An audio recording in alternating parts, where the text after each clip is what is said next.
Meron bang nagmahal na di nasaktan? Pwede ba yun? Yung magmahal na di nasasaktan? Pwede bang magmahal na walang sakit? Pwede bang okay na tayo? Wala nang bakit? Pwede bang start lang, walang end? Kung kaya pa natin, baka naman pwede i-extend.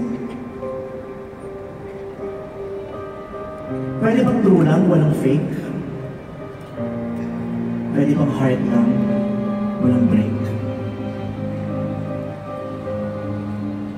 Pwede bang magpakatanga kahit sa huling sakit? Pwede bang tayo na lang ulit?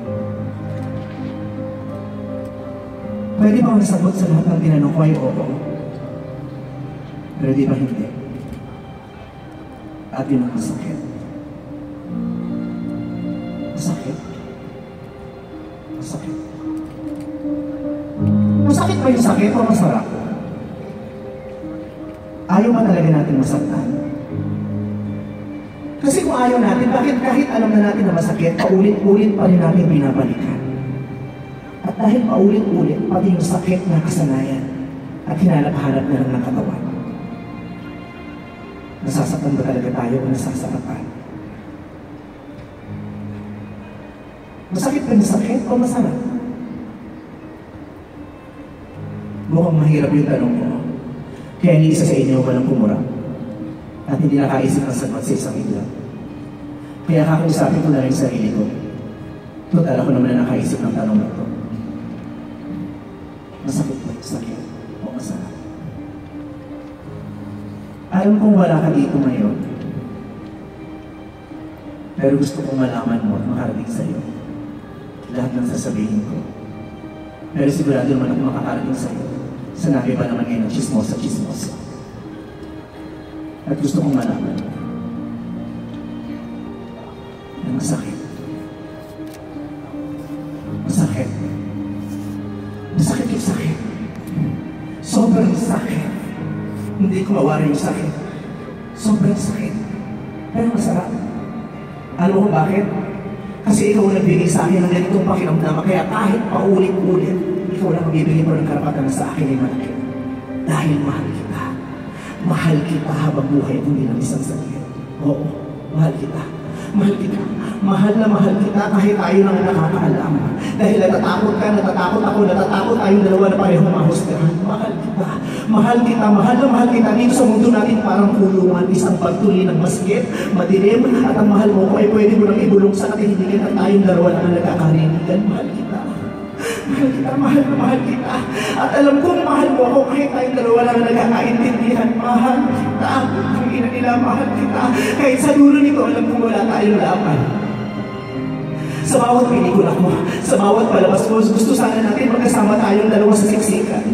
Sa bawat laro mo, sa bawat 3 points mo, gusto ko sana nandun ako para mawala ako sa palakpakan at gusto ko isip mo ng putang ina, jowa ko yan! Pero hindi natin magawa kasi natatakot tayong parehong mapag-usapan.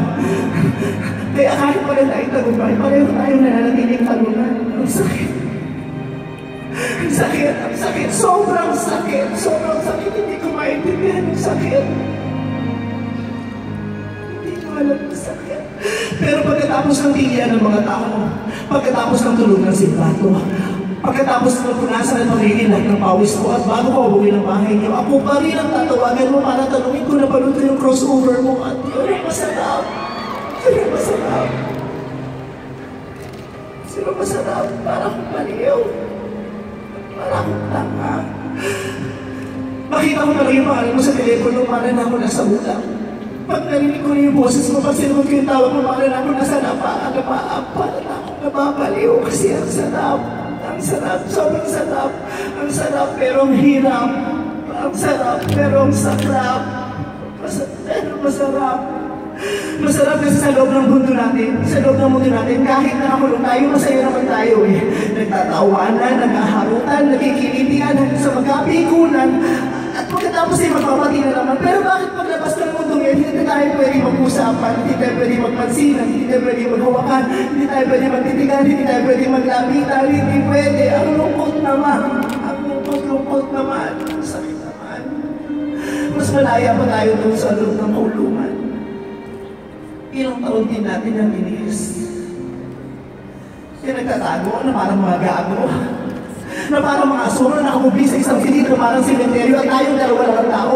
Na parang mga adik na natatakot matukhang anumang segundo. Na parang mga kriminal na natatakot mahatulan ng mapanghusgang lipunan na ang tanging pamantayan ay hindi pwede tayo. Dapat sa babae ka lang na ipanglalang ako. Ito tangin na naman mundo to. Alam mo problema to. Ano ba kasalanan ko mo? Hanggang sa isang araw, sa sobrang takot, ay nagkasunod lang loob na maglaban dahil pagod na tayo, pareho na tayo turuan. Kaya nag-usap tayo na sumuko na lang. Sakit. Sobrang sakit. Di nyo alam kung gano'ng masakit. Di nyo mauunawaan kung gano'ng masakit. Pag naalala ko, para akong mamamatay sa sakit. Mamamatay yung buong katawan ko sa sakit. Hindi ako makakayo sa sakit. Wala akong maramdaman sa sakit. Ang sakit-sakit. Pero masarap. Kasi hanggang sa huli, yung sa pagsuko natin, maghahawak tayo ng mahigpit.